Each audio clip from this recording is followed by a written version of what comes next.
आज भी एक विशेष स्थिति है। परम पूज्य स्वामी श्रीमान भक्ति सारंग गोस्वामी महाराज का आविर्भाव तिथि, वैष्णव का आविर्भाव तिथि, तिरुभाव तिथि विशेष मंगलदायक होता है। इस हिसाब से आज का जो वैष्णव सेवा यह है परम मंगलप्रद। हमारा दुर्भाग्य है यहाँ स्थान का अभाव है, इसलिए इसका व्यवस्था किया गया गोपीनाथ गौड़ीय मठ में प्रसाद की। जगन्नाथ का प्रसाद वहाँ आकर के यहाँ सबको वैष्णव को सेवा का व्यवस्था है। पर इस स्थान को जानकारी करने के लिए यहाँ ही सबको बुलाया।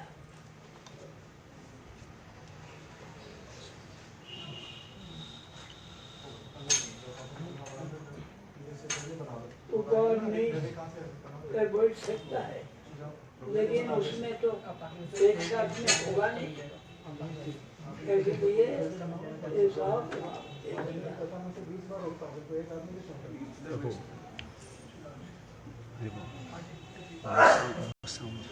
संन्यास, संन्यास को तो शास्त्र में निषेध किया है। अश्वमेधं गवालंबं संन्यासं फलपत्रिकं देवरेण सुतुत्पत्ति खलो पंच विवर्जनात्।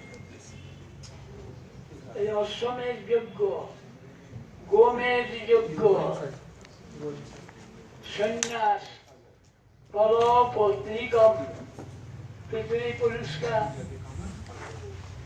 मांस से श्राद्ध करना, देवरेण सुतोत्पत्ति, देवों से पुत्र उत्पादन करना, ये कलियुग में निषेध है।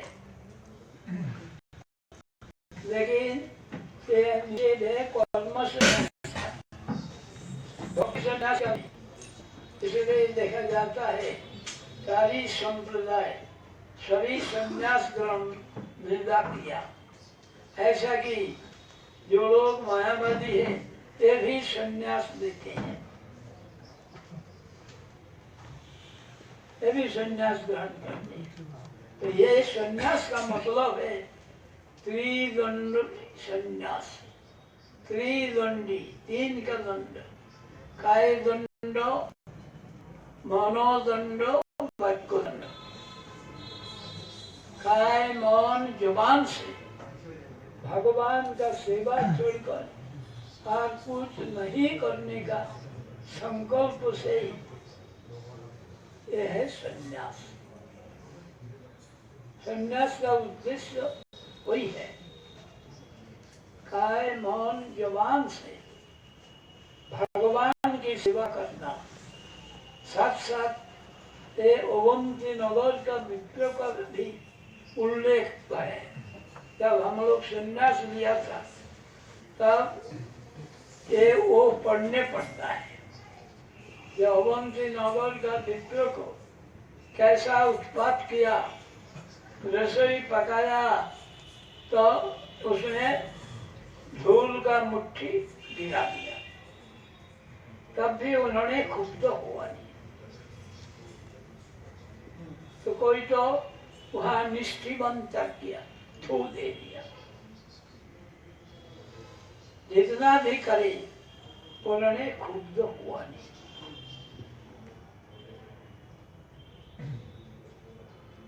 उत्पीड़न करे तब भी कोई प्रतिवाद किया नहीं। ऐसा ये दिखाया। आज चैतन्य चरितामृत में इसमें उल्लेख है, प्रभु करे सत्य भिक्षुक वचन मुकुंद सेवन व्रत कैलू निर्धारण। मुकुंद सेवा व्रत ग्रहण का नाम संन्यास। मुकुंद कौन है? भगवान। भगवान का मुकुंद नाम क्यों? ना उसको विश्लेषण करने से मोह मतलब मुक्ति सुखम कुत्सितम कुत्सितम करोति प्रेमानंदम ददाति जो सैव मुकुंद। ऐसा को मुक्ति सुख को तुच्छ करके प्रेमानंद जो देते हैं वही मुकुंद। इसलिए वो लोग नरक चाहता है तब भी ऐसा मुक्ति चाहता नहीं। मुक्ति है 5 सारूप्य सृष्टि, सारूप्य सामीप्य सायुज्य। तो बोलता है नरक हो जाए तब भी चार जो है सेवा का अनुकूल होने से एक कोई भी स्वीकार करते हैं, लेकिन उत्तम भक्त ये भी स्वीकार नहीं करते। जैसे प्रेम आया तो जो चामर डुला रहा था वो हाथ से गिर गया तो उन्होंने उसको भी धिक्कार दिया, प्रेम को भी। ये तो सेवा का विरोध हुआ। इसी में भी ये सब भक्तों की बात। इसलिए जो कनिष्ठ भक्त ये तो भगवान का अर्चन आदि सब करता है, लेकिन भक्त सेवा नहीं कर पाते। ये कनिष्ठ रह गया। आज जिन्होंने ईश्वर में प्रेम, भक्त में मैत्री, जो है उनको कृपा, जो विद्वेषी है इनको उपेक्षा, ये चारों ही कृपा।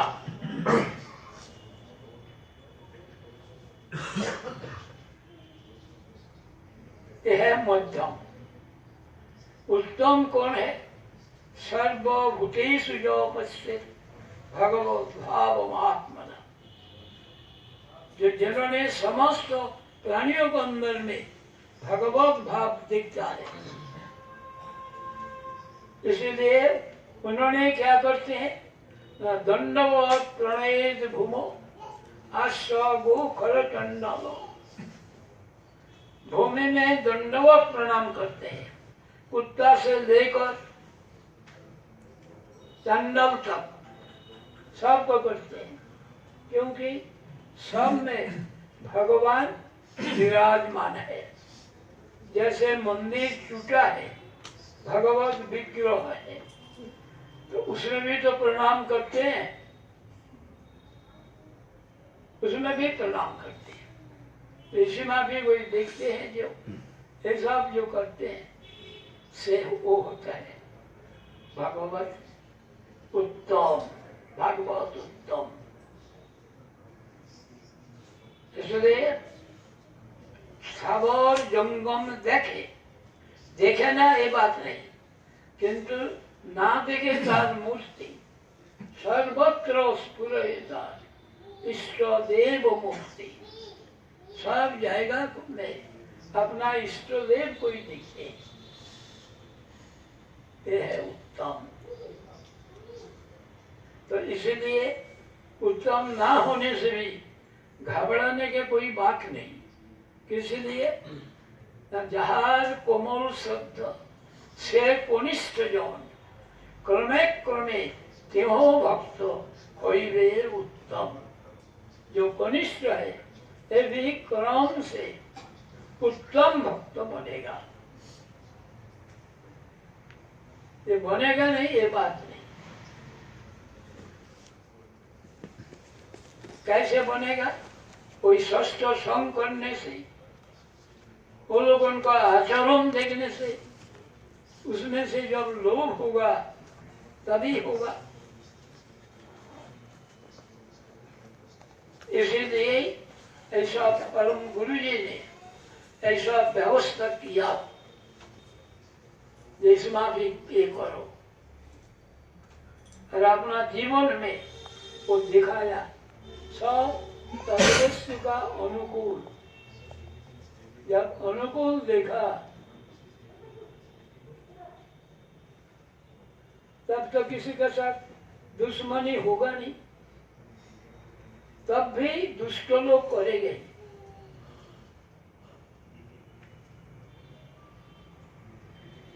ये दुष्ट लोग का स्वभाव है। खलो करो ही दुष्कर्म, खल दुष्कर्म करेगा। कैसे सीता दशानो हरत सीता बंधनंतु महोदधि। सीता हरण किया कौन? रावण। दशानन, दशानन वही एक किया था, उसका नाम रावण हुआ। रावण किस लिए? वो राव किया था, मन वो कैलाश को ले जाकर के वो गिरा देगा। लेकिन शिव ने अपना अंगूठा से इसको दबा दिया। जैसे दबा दिया वो एकदम चित्कार करके उठा, इसलिए उसका नाम पड़ गया रावण, राव किया। इसलिए पहले जो श्लोक में है दशानो हरत सीता बंधनंतु महोदधि। दशानन ने सीता को हरण किया। बंधन किसका हुआ? महोदधि को बंधन हुआ। इसीलिए संग से ही रंग चढ़ता है। इसलिए वो तथा दुस्संगम श्रीत्यो सत्सु सज्जेत विद्धिमान् संत एवास्त चिंतन्ति मान अभ्यासंगम उक्ति भी। मन का जो व्यासंग है वो उक्ति से काट देंगे। मन का व्यासंग क्या है? गांठ। तो गांठ को खोला जाता नहीं, उसको काटने पड़ता है।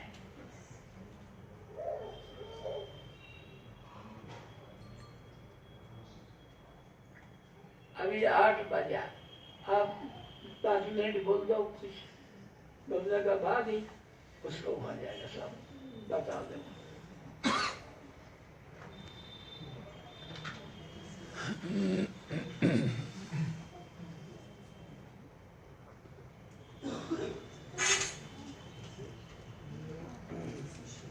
सज्जन को तो देखा नहीं। 8:30 প্রায় বলেছিলেন মহারাজ, আপনি 5-7 মিনিট আর বলতে পারেন ইচ্ছা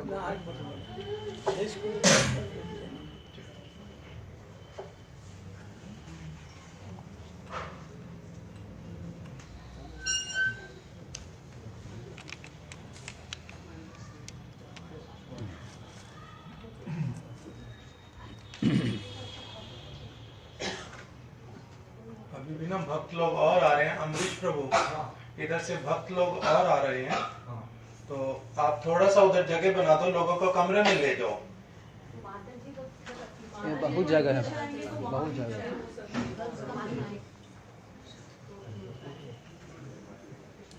उधर से कुछ लोगों को ना इधर ले जाओ, ले जाओ।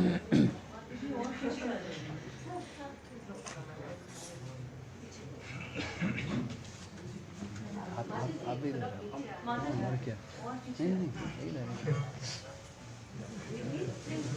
Go forward, go forward. बस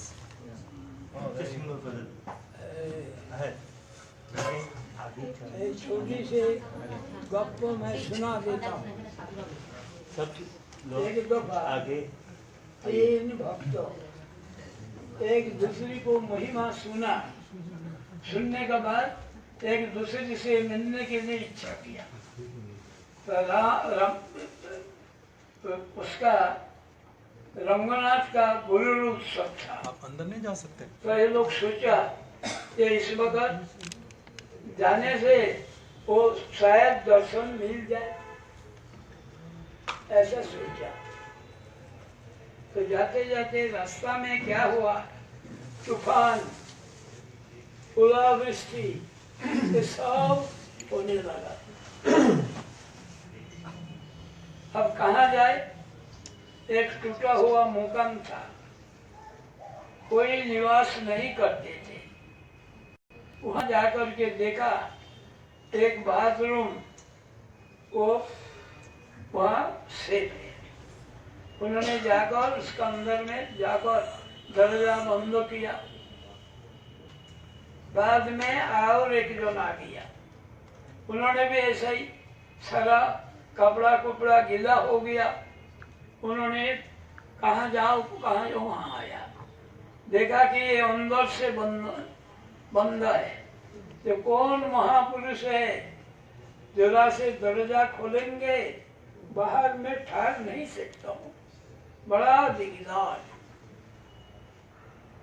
तो बोला आइए आइए। जब एक आदमी सो के बिता देता तो दो आदमी बैठ के बिता देंगे। थोड़ा बाद में और एक आया, आके बोलता है कौन महापुरुष अंदर में है, जरा दरवाजा खोलेंगे, ओला वृष्टि से हवा चलता है, बाहर में खड़ा नहीं हो सकता, कपड़ा कुपड़ा सब गीला हो गया। तो उन्होंने बोला आइए, जहाँ दो आदमी बैठ के बिता देता वहाँ 3 आदमी खड़ा हो जाए। आपस में जब बात हुआ तो देखा कि वही 3 है जो एक दूसरे को मिलने के लिए इच्छा किया था। तो भगवान का कृपा से इसी स्थान पर ही 3 को मिला दिया। तो इसलिए सज्जन जहाँ है वहाँ जाएगा का कमी होता नहीं।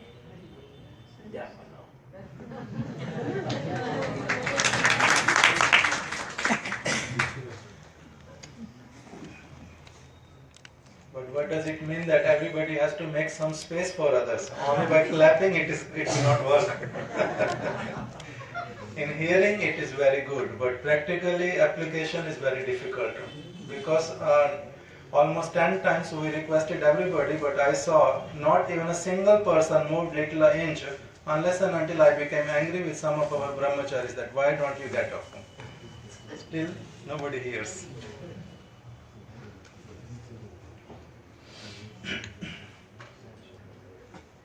So anyway, Srila Maharaj first asked our Sri Bhakti Vedanta Mahavir Maharaj to speak something because yesterday Srila Maharaj awarded him sannyas. So that's why Srila Maharaj asked him to speak something.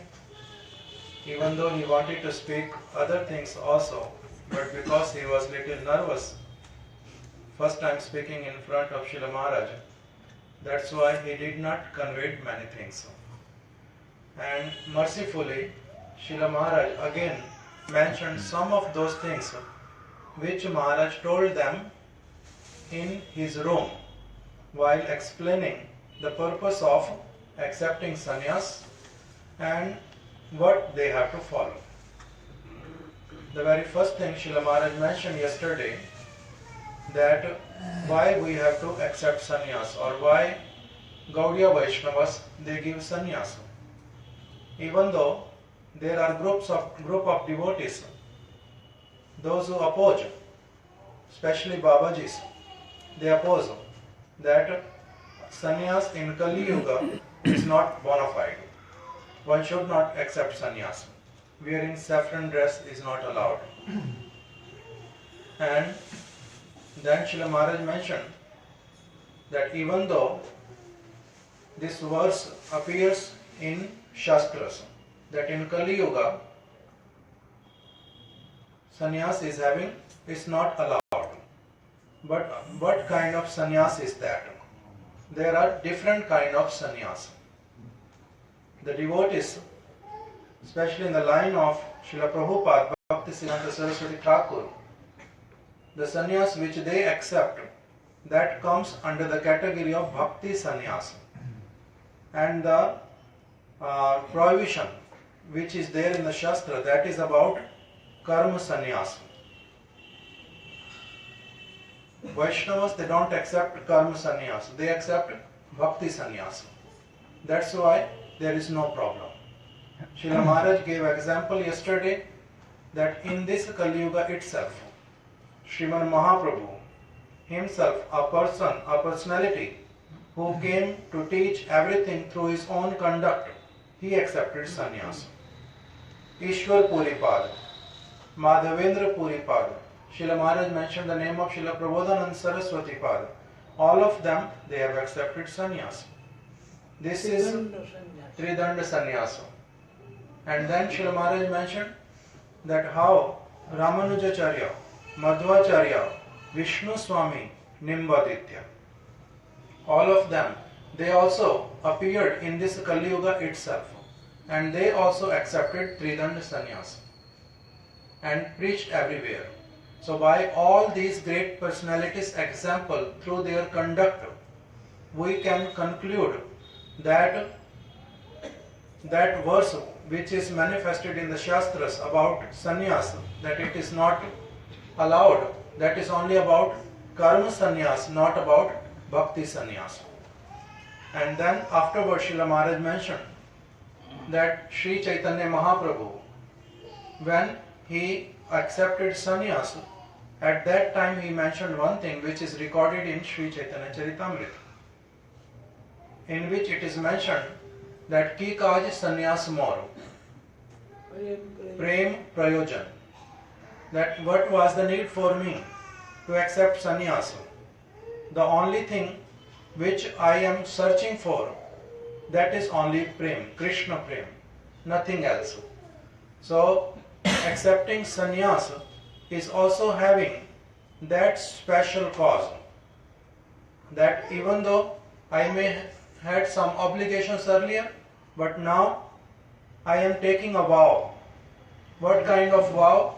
Can say like when a person, he is going to perform Navadvip Parikrama or want to observe Ekadashi or Janmashtami, he takes a vow that I will not take grains, I will not perform any activity which comes under the category of pap, sin.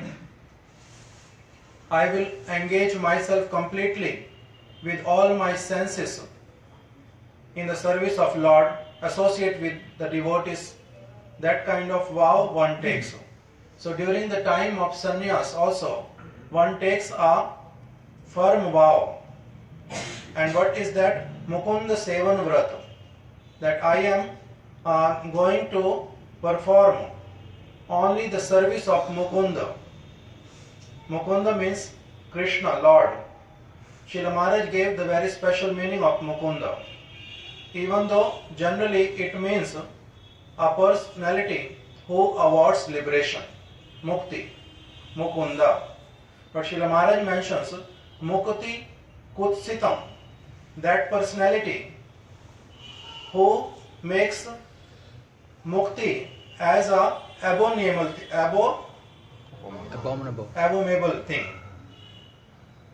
Means as soon as one comes in his contact with his katha, with his name, immediately for him the desire for liberation even becomes so heinous that he does not desire, it becomes completely insignificant. Muktim kutsitam. And then उसके बाद में क्या है, मुक्ति को कुत्सित करते हैं और Premanandam Dadati Jopsa. And Premananda Dadati Sa. And that personality who awards Prema, Premananda, the bliss of Prema, that personality is known as Mukunda. So a devotee at the time of sannyas, he takes this vow that from today, what I am going to do with my body, with my mind, with my words, each and everything I am going to dedicate only for the service of Mukunda, nobody else. Why? Because all other things becomes completely insignificant for him, including 5 kind of muktis. He does not even desire that. He only wants to achieve the service of the Lord. His pleasure is his only requirement, nothing else. And then Srila Maharaj mentioned that how the devotees in Sri Chaitanya Mahaprabhu's line, it's not that this is only external feature. It is having some very special significance. It gives nishtha to a person. It gives nishtha that, oh, now I just want prem. Then Srila Maharaj yesterday in his room he mentioned that Gopi anugatte bina aishwarya jnanate bhajileo nahi paye Brajendra Nandane. That what is the meaning of accepting sannyas? Means I am going to follow the footsteps of gopis only. The way they have served the Lord Brajendra Nandan, I also desire to serve the Lord under their guidance by following their footsteps. And the meaning of gopi, Srila Maharaj speaks again and again that in this particular verse, gopi means only Srimati Radhika. Even though gopi generally means all the Braj gopis. But in this verse, Srila Maharaj mentions, according to the Nyaya Shastra, it has been mentioned, Pradhanena Pradhanena Vyapadesha Bhavanti. Pradhanena Vyapadesha Bhavanti. Can say like in a pond, a place where there is mud. In that mud there are so many plants or so many flowers grows. But still, there is one flower which is known as Pankaj, lotus, is understood only. As soon as somebody says Pankaj, then everybody takes the meaning lotus. Pank means mud and Pankaj means that particular plant or flower which appeared in Pank, in the mud.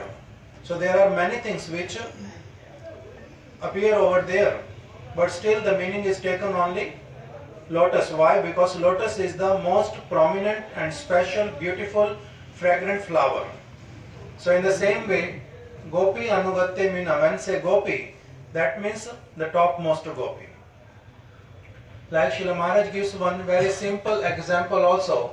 If a prime minister, he is traveling from one country to another country, then in the newspapers, in the media, everywhere it comes that the prime minister is traveling. But he never travels alone. He goes with his entourage. He goes with everybody. But still only his name is being mentioned. Why? Because he is Pradhan. He is the he is the main person. He is the prominent person among them. That's why. So in the same way, Gopi anugatte bina. Gopi means Srimati Radhika.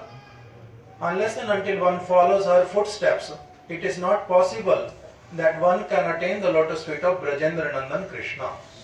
So this is to make this thing more and more prominent in one's heart, that what is the purpose of my life?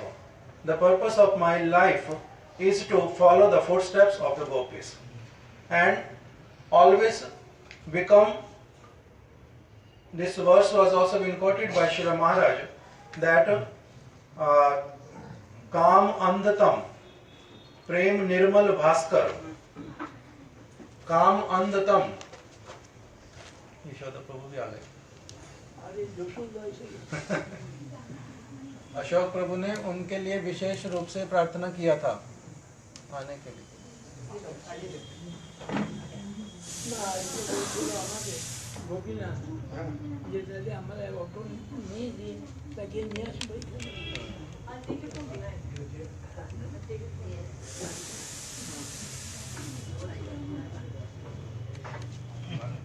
Yashoda Jivan Prabhu is Srila Maharaj's god brother, and Srila Maharaj always mentions about him that he is Ajata Shatru. Srila Maharaj mentions that he is Ajata Shatru. Why? Because from the very beginning, when Srila Maharaj, he was staying in Jagannath Puri, and there were so many tenants in that place where mutt is there now, And so many people, they used to come and fight with the brahmacharis because they were having some small space, but they wanted that everybody should leave. So Srila Maharaj used to say that as soon as somebody used to come to fight, we used to go into the rooms and ask him to come out. And as soon as he comes out, everybody becomes peaceful just by seeing him. And they didn't want to say anything to him. Anyway, so in this way, Srila Maharaj was mentioning many things about sannyasa. That gopis, they are having, they are kam gandha shunya. They are having no material desire at all for their own sense enjoyment, for their own satisfaction. Whatever they perform, sleeping, or decorating their bodies, or eating, or whatsoever, everything they do for the service of Lord. So in the same way, those who want to follow their footsteps, they have to one by one, step by step, come to this particular stage, that where they really desire the pleasure of Guru, Vaishnava and Bhagavan, nobody else. In this way, Srila Maharaj concluded.